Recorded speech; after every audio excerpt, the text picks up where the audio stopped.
Olá, muito boa noite, muito bem-vindo a mais um Papiano com Carlão, aqui pela TV Cultura Litoral. É sempre um prazer estar com você, agora lembrando, né, toda terça, quarta e quinta, sempre às 19 horas, com reapresentação no mesmo dia, às 23 horas. Aqui a gente trabalha, produz, é isso mesmo, a intenção é exatamente essa.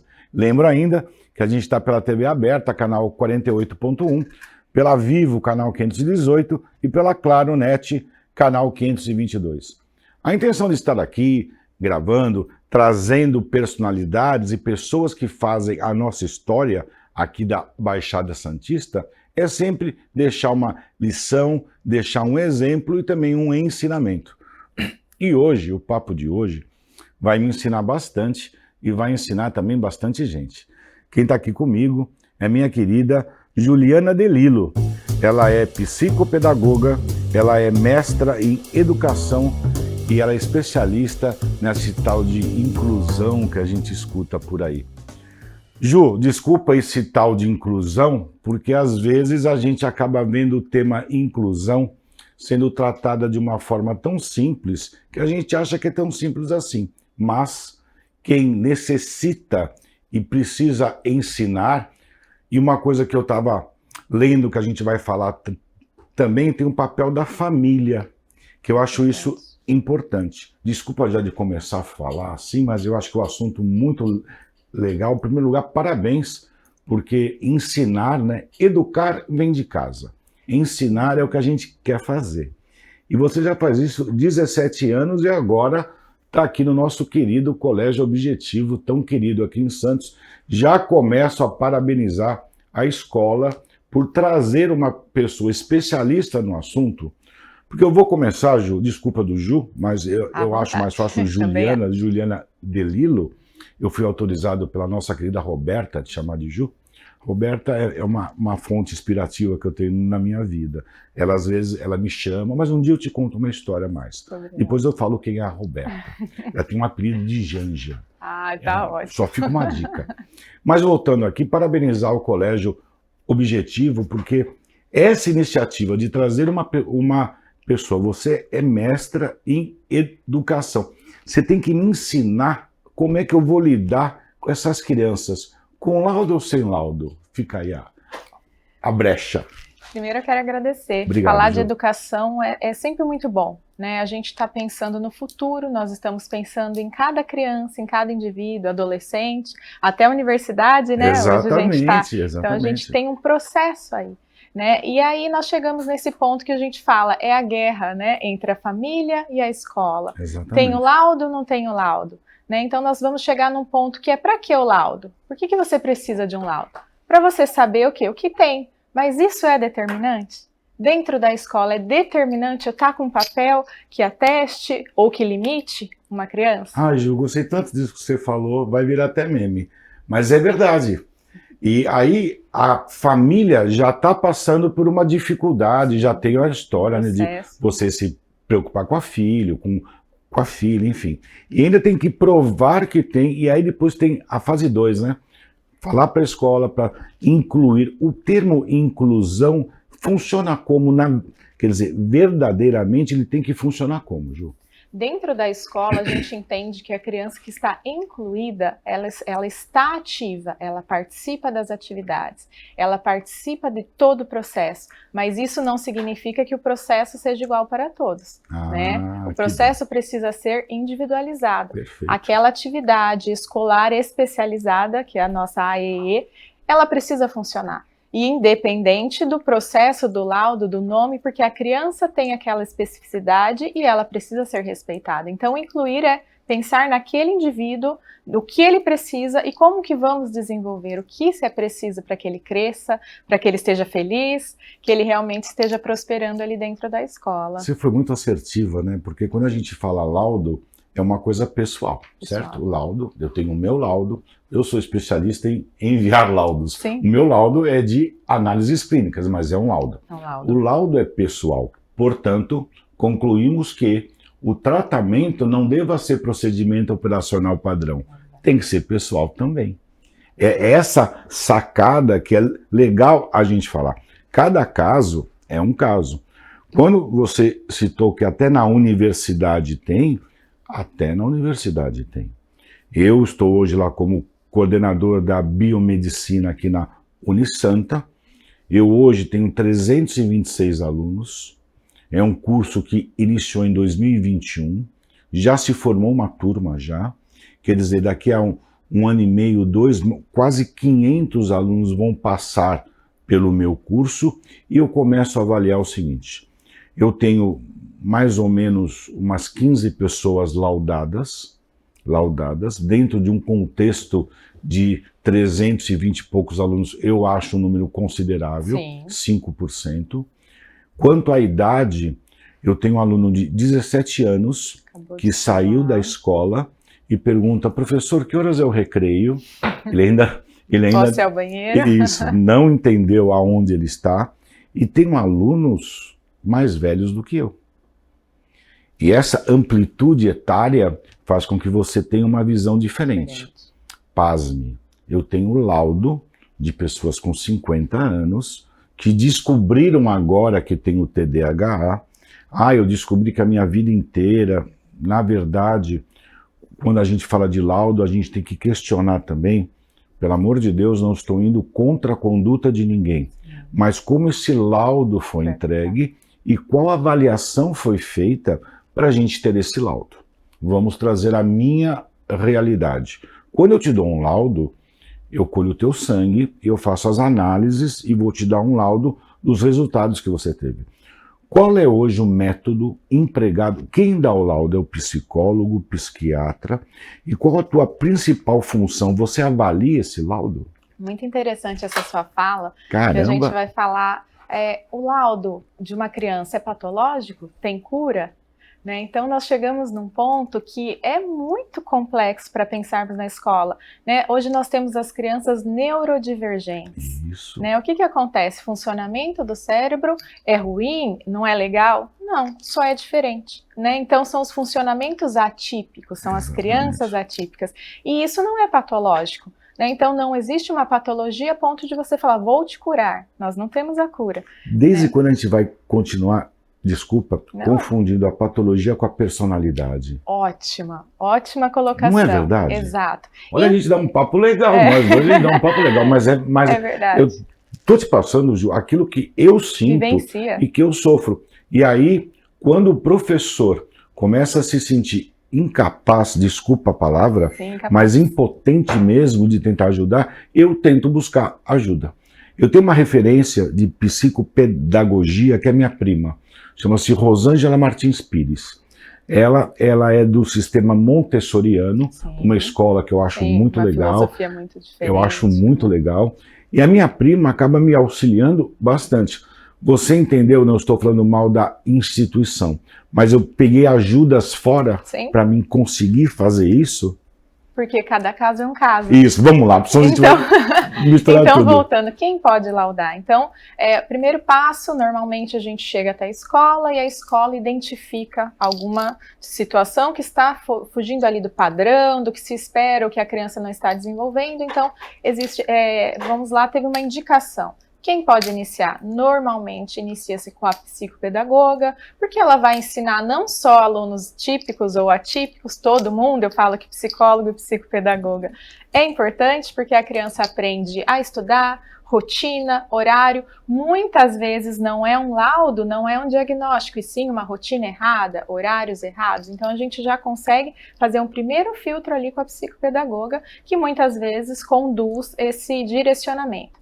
Chegou num ponto, ela para e aí ela vai fazer uma indicação, talvez psiquiátrico, porque ela não pode medicar. Esse medicamento só pode ser feito pelo psiquiatra. Então, ou o neuro, né? O neuro também pode caminhar com isso. Então, é sempre multidisciplinar. Eu sempre fico muito incomodada quando vem só um atendimento, só uma pessoa, que a gente realmente não consegue. Eu preciso da escola, do médico, do psicólogo, do psicopedagogo e da família. E do professor lá na pontinha, que ele levanta a bandeira branca. Assim, exato, é ele que vai fazer aquele primeiro contato de falar, opa, Será que a criança, desde a parte física, será que ela está andando corretamente? Será que ela está sentando, estrutura? O que a gente pode olhar? Nós precisamos, dentro da escola, ter esse primeiro olhar, treinar o professor para o primeiro olhar, né? Então a gente volta um pouquinho para falar da escola, o papel da escola, para a gente seguir aí com os laudos. Juliana, eu estou olhando para você, estou sorrindo, porque foi um sorriso de assim, estou confortável.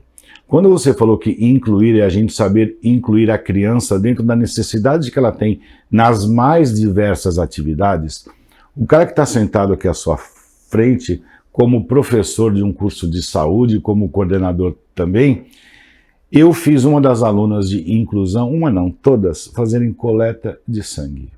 Eu tenho aula prática de coleta de sangue. Não tem como você fazer biomedicina totalmente EAD, né? Sim. Não vai falar, pega a sua avó, amarre na cadeira, põe um garrote no braço dela. A sua avó tá chorando? Isso. Não tem como. Então, essa aula, quer dizer, a gente dá essa aula prática de coleta de sangue. Então, tenho alunos especiais, quer dizer, todos são especiais, que esse termo não é legal usar, mas todos são especiais, e tem aqueles alunos que têm que ter uma atenção a mais. Sim. Pedir, quem vai colher, não exijo que faça a coleta, nem tampouco que dê o bracinho, porque é no bracinho mesmo. Sim. Você não vai treinar em berinjelas, né? Sim. Quem é que vai dar o bracinho e tal? A menina, eu dou. Olhei, a classe inteira olhou, falou, e aí, né, Carlão? Agora você rodou. Falei, não, vem cá, vem dar o bracinho. E fiz com que, pedi uma outra criança, um outro jovem laudado fizesse a coleta. Você não faz ideia o legal que foi aquilo. A injeção, por mais que esteja com a seringa na mão, mas ninguém injetou, todo mundo tirou. A injeção de ânimo que deu. Quem deu o bracinho que tinha o laudo, quem colheu que tinha o laudo, e na classe inteira. 60 alunos vibrando aquela cena maravilhosa. E aí você vê o quão importante é quando a gente fala quando fala de inclusão, além de tudo, saber incluir também. Exato. Porque a gente não está falando para pegar uma caneta, fazer um desenho e escrever. Eu estou te dando um instrumento para você colher sangue de alguém. E não teve hematoma, não perdeu veia, nada. Quando a atenção ela é feita com muito amor, com muito carinho, dedicação, e você saber controlar a situação e ouvindo todo mundo, inclusive os pais, o sucesso está aí. Infelizmente já foi um bloco. Eu vou segurar você aí. Quem está nos assistindo está com certeza gostando desse papo muito legal com a minha querida Juliana Delilo, psicopedagoga, que está me ensinando bastante e eu tenho a certeza que ela está ensinando muita gente também. Segura aí que eu volto já já.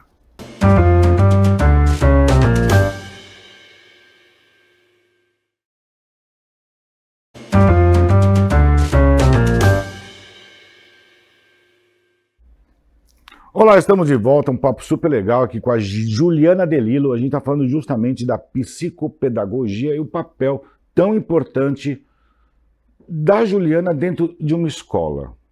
Me ensina, você acaba fazendo o que na escola? Você se preocupa mais com o aluno, mais com a gente que ensina, e qual é a tua função? Tem uma linha de intersecção com os pais ou não?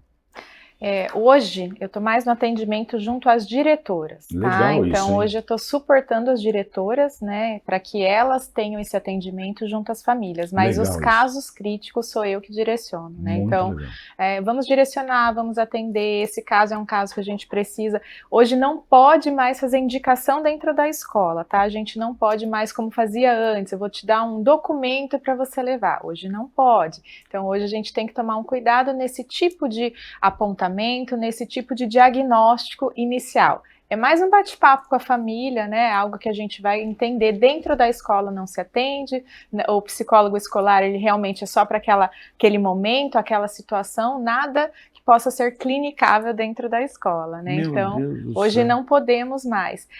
E o MEC é muito cristalino no que fala nesse sentido em relação aos laudos, né? O laudo, tanto da escola quanto do psicopedagogo ou do psicólogo, ele não é determinante. Então, por isso que se tem essa leveza. Como não é determinante, como que a escola pode, então, lidar? Como que a escola identificou, ela vai conseguir trabalhar? Então, é algo mais rápido, entendendo que o tempo da criança não é mais aquele, olha, a escola identificou, chamou a família foi buscar a terapia daqui 1 mês, laudo daqui 6 meses, a criança perdeu quase 1 ano. Já foi um Já ano. foi um ano. Ano. Então, isso é muito sério. Então, por isso que eu acredito que veio essa leveza no processo, essa desburocratização, para a gente conseguir. Identifiquei? Preciso fazer o quê? Família, olha, estamos identificando, tá travando aqui, vamos juntos trabalhar assim? Vamos, e aí vai mais leve, vai mais rápido, para que realmente quem tenha esse lado melhor, todo esse processo seja a criança. Mas é um papel muito legal, um papel fundamental, porque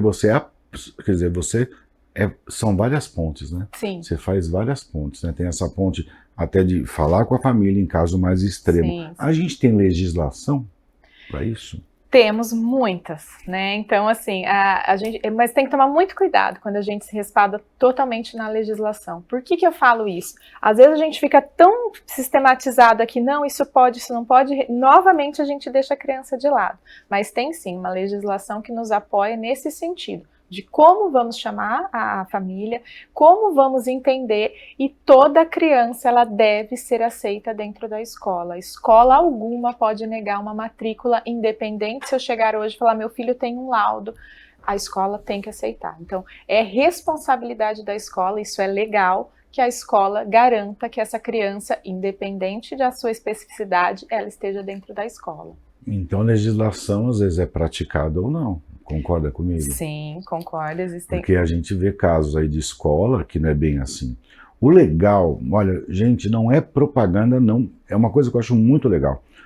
O legal é a escola, sabendo disso, ela se preparar, chamando você para esse apoio. No caso, você está agora no Colégio Objetivo, sim, aqui em Santos. Então, parabéns aí às diretoras do nosso querido Objetivo de ter essa preocupação de estar recebendo pessoas que vai ensinar você a como receber todo mundo. Sim. É diferenciado isso.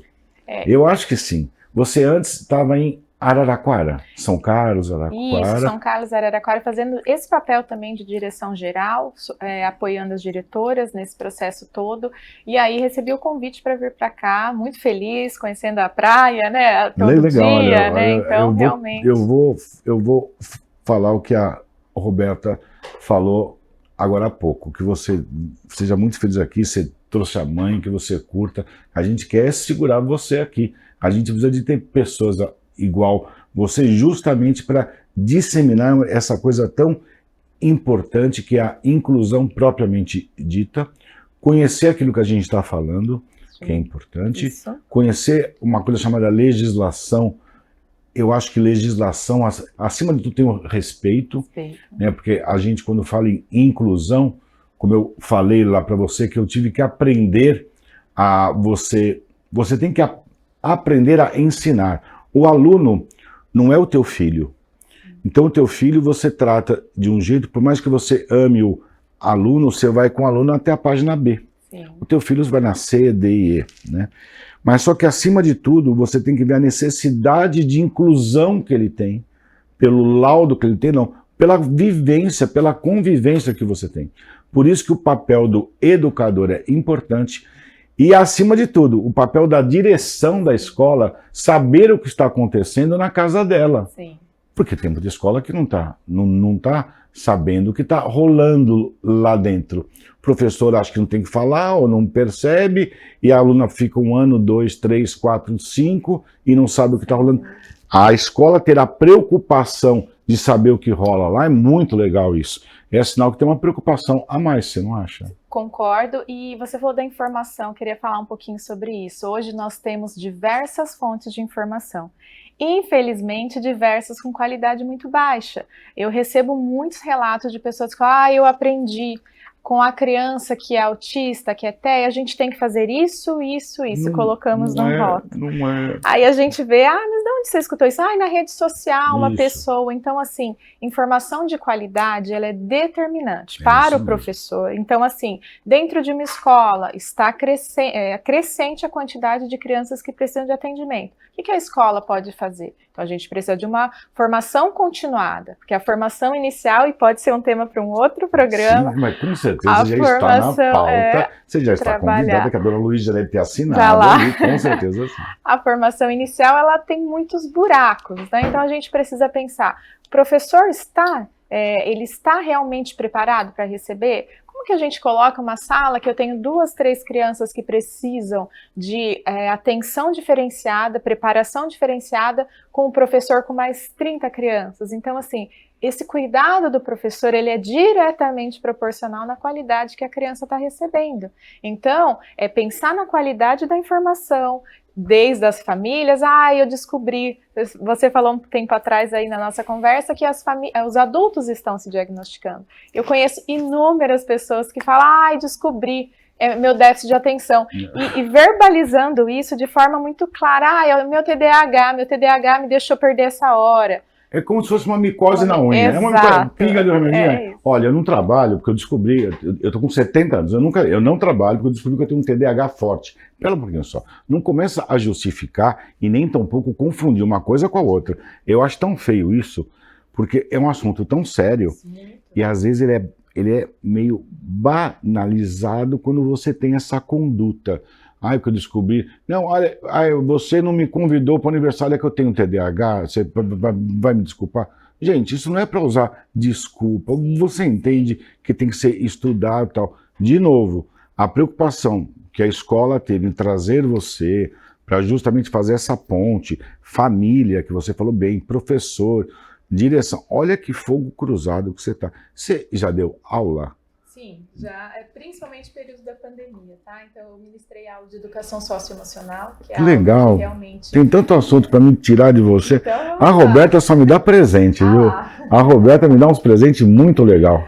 Eu trabalhei, então, ministrei aulas, tá? Inicialmente, lá no início da minha carreira, lá em 2000, eu ministrava aulas para educação infantil, mas logo já fui para os cargos de gestão, tá? Orientação educacional, coordenação pedagógica, direção pedagógica, que é o que eu gosto, né? O que eu gosto de estar ali, de organizar, de estar um pouco mais ali atrás, né, dos professores para dar esse suporte. E aí fui crescendo nesse sentido, vi a dificuldade dos professores em como fazer isso dentro da sala, foi por isso que eu fui buscar um mestrado para aprender as minhas especializações, pensando como eu posso ajudar o professor. Né? Então, sempre pensando... Sensacional, muito legal, mas muito legal mesmo, um papo muito legal, assim, a tua condução disso tudo é show. Eu acho que para tudo que a gente faz, a gente tem que ter uma inspiração. Eu sou biomédico, tive uma inspiração de um professor sensacional. E aí fui ser professor, tive uma inspiração também. Tirando o marido, teve inspiração de professor ou não? Olha a pergunta, Roberta. Tirando o marido, teve inspiração de professor ou não? Eu tive... Ela gosta de professor, que ela casou com um. Eu gosto tanto de aluno que eu também casei com um. Fala. Eu tive inspiração dos meus professores, familiares. Eu tenho casos dentro da família que me chamaram a atenção por não terem um suporte adequado. Isso me incomodou demais. Então eu pensei, eu quero aprender. Legal. Eu quero trazer para você algo diferente. Então dentro da minha família eu tenho alguns casos que eu queria muito trazer essa diferença. Então é um pouquinho de tudo. Ju, se eu quiser uma atenção mais para o meu filho, obrigatoriamente tem que pôr numa escola particular ou uma escola pública tem a obrigação de ter uma pessoa igual a você lá? A obrigação de suportar são todas as escolas, né? Dar esse suporte, mas realmente, infelizmente eu falo porque eu sou cria de escola pública, universidade pública, e eu vejo hoje a diferença que tem e a falta de suporte que as crianças têm, isso me dói. Né? Então, se a gente for levar o assunto bem a sério, se o meu programa tivesse 2 horas, a gente começa a ver que esse grau de psicopedagogia é tão importante, se não for cuidado a tempo, pode levar a um problema de saúde pública.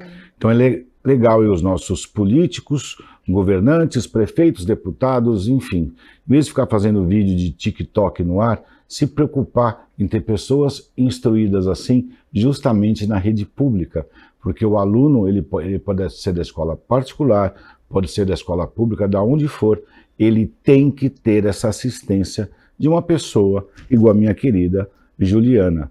Olha, fiquei encantado, muito obrigado por ter vindo. Você vai ter que voltar. Vamos sim, obrigada. Você vai ter que voltar. Seja muito bem-vinda em Santos. Um grande beijo na mãe. Sucesso para você. Parabéns ao Objetivo, né? Trazendo uma pessoa assim muito legal. Robertinha, beijo para você. A minha inspiração de fazer isso, uma das pessoas foi a Roberta. Mas qualquer dia eu vou detalhar isso para você. Para você que me assiste, um grande beijo, é sempre ter um prazer com você. E um programa assim é tão legal, né? Ter aqui uma Juliana De Lillo do lado, falando de um assunto tão importante para todos nós. Um grande beijo, até a próxima, valeu.